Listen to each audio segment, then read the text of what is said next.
Hey, Professor Cat here, Dr. K, back again. Last chapter in the book, chapter 13, which talks about victims in the 21st century, even though we're beyond that. This book is a little older, but we'll just say current victims. Modern day victims and different directions victimology is going. There's a lot of, I encourage you to really read through this chapter thoroughly. There's a lot of good stories in here. Personal accounts of how victims and victimology has changed, and for good or for bad, over the few years. It also talks about the use of guns, whether or not having citizens being armed is a good idea. I believe that I know for a fact I've heard a couple of cases just in the last little while of one was a mass shooter that was thwarted by a gun carrying citizen. However, there are a lot of ways that that can also go wrong. I do have a concealed carry permit. I've been to gun class, and you have to know how to handle your weapon. You have to know the laws specific to your state and when you can use that weapon. One of the things that really stood out to me in gun class was being told that guns should not be used to change someone's attitude.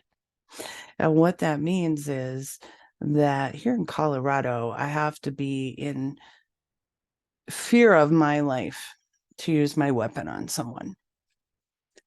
If someone just walks up to me and they're being threatening to me verbally, I'm probably not in fear of my life. So showing them my weapon, maybe I'm going to show them my holster. Showing my weapon in the attempt to change their attitude is not a good idea. So there are different laws in different states. I know Texas has a little bit different laws. We have the domicile laws. We have the make my day laws. So you have to look those up and be specifically familiar with what your state allows for victims.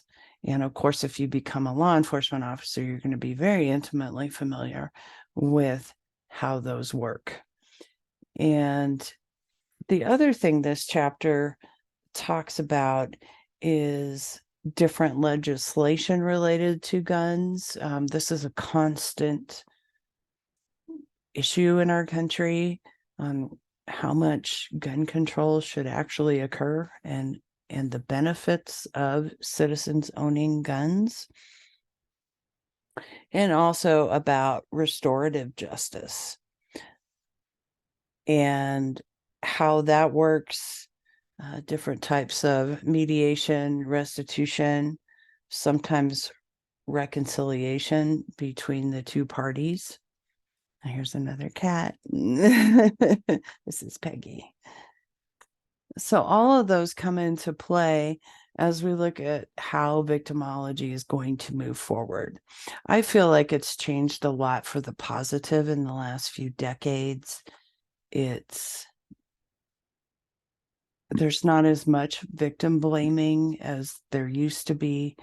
We have better techniques that we can use to determine perpetrators. We see cases solved every day now using DNA technology. Decades old cold cases are solved by using DNA. It's absolutely fascinating.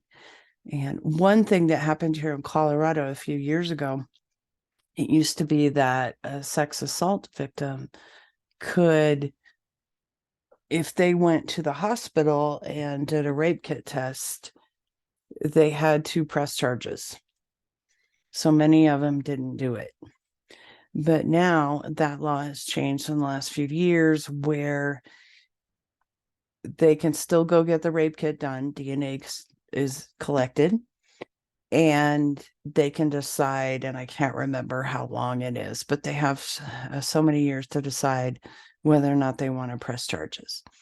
So that was a big step for advocacy, because we would get women in who had been raped And they were hesitant about doing the rape kit because they just weren't sure if they were going to press charges. They didn't feel comfortable. They were scared.